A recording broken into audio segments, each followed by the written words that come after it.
the doldrums of the beginning of the year, which means we don't have a lot to look forward to or a lot to play in the video game space, but we found something we both kind of have been digging a little bit. It's called Dying Light.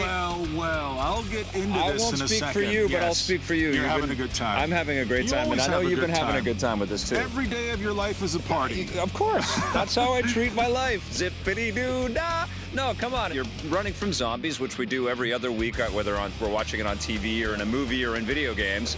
But you're actually free running from zombies, which is the big deal. So it's kind of an amalgam of things like Mirror's Edge, even Prince of Persia, with a little bit of Left 4 Dead and a little bit of Far Cry, kind of squished all in together. It's a pretty compelling kind of collection. Yeah. And I'm kind of surprised, and one of the great pleasures here is the surprise of discovering that the free running works as well as it does. And I didn't think it would at the start, and there is a bit of a learning curve, but once you get over that learning curve and you're starting to scale buildings, you're wondering, where can't I go in this world, and why would these zombies be scary? Because I can just run away from all of them. Yeah. And it turns out that, one, they are scary. Yeah. You can't run away from all of them, especially at night. Yeah. When the zombies transform, as they always do in these games. But on display here, the thing that I enjoy the most and that I relish the most is the city of Haran. Yeah. It's huge, it's filled with details, it's filled with interesting characters, it's filled with interesting challenges.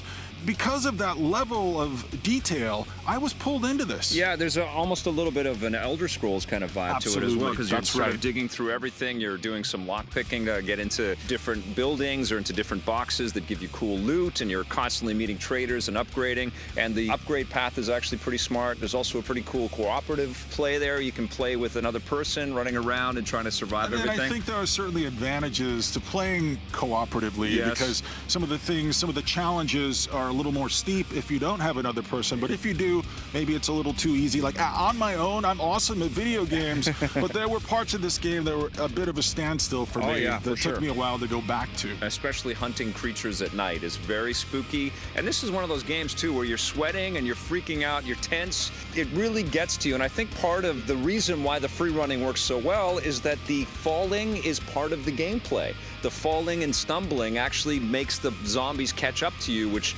creates that palpitation, which gets you sort of energized to keep going. This is a very convincing virtual experience, and I'm surprised that we've had such a huge winner this early in the year. I love this game. Gets a 9 from me. Gets a 9 from me as well.